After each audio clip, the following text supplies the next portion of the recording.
സബാഷ് big boss, അടിപൊളി പ്രഹസനം എന്നാ പറഞ്ഞ ഒന്നൊന്നര പ്രഹസനമായിപ്പോയി കേട്ടോ. എനിക്ക് സത്യം പറഞ്ഞാൽ ഇഷ്ടപ്പെട്ടു. ഗബ്രിയെ പവർ ടീം കയറ്റാനുള്ള നിങ്ങളുടെ മാസ്റ്റർ പ്ലാൻ അരിയാഹാരം കഴിക്കുന്ന ആർക്കും മനസ്സിലാകത്തില്ല. അത്രയ്ക്ക് ബുദ്ധിയില്ലാത്തവരല്ലേ.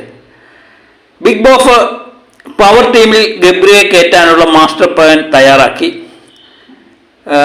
അത് മത്സരിക്കുന്നത് നമ്മുടെ ഗബ്രി, ജിൻഡോ, നന്ദന, പിന്നെ അഭിഷേക്, ജയദീപ് എന്നിവരാണ് മത്സരിക്കുന്നത്.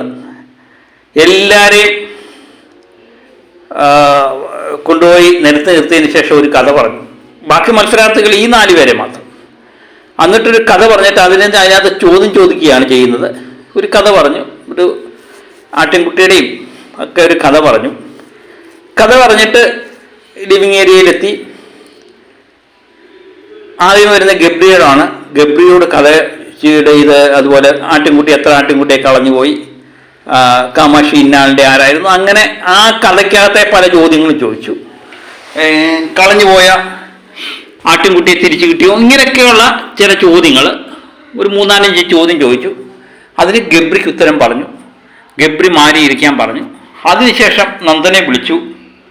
പിന്നെ അതിനനുസരിച്ച് ജിൻഡോയെ വിളിക്കും. അങ്ങനെ ബിഗ് ബോസ് വിളിക്കുന്നതിനനുസരിച്ച്.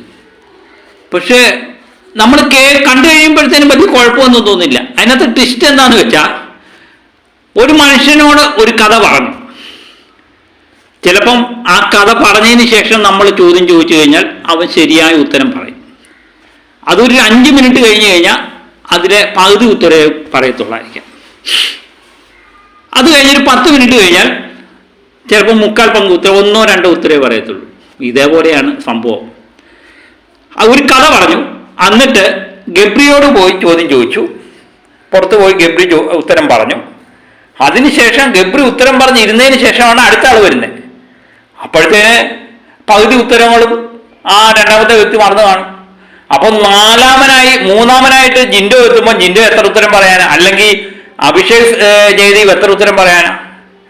അപ്പൊ ആദ്യമേ ഇത് ഉത്തരം പറയാൻ വേണ്ടി തയ്യാറായ ഗബ്രി തന്നെ ജയിക്കും. അത് തന്നെയാണ് ബിഗ് ബോസ്. ആദ്യമേ തന്നെ ഗബ്രിയെ വിളിക്കുന്നു, ചോദ്യം ചോദിക്കുന്നു, ഉത്തരം പറയുന്നു, ഗബ്രിയെ പവർ ടീമിലേക്ക് കയറ്റുന്നു. എങ്ങനെയുണ്ട് ബുദ്ധി?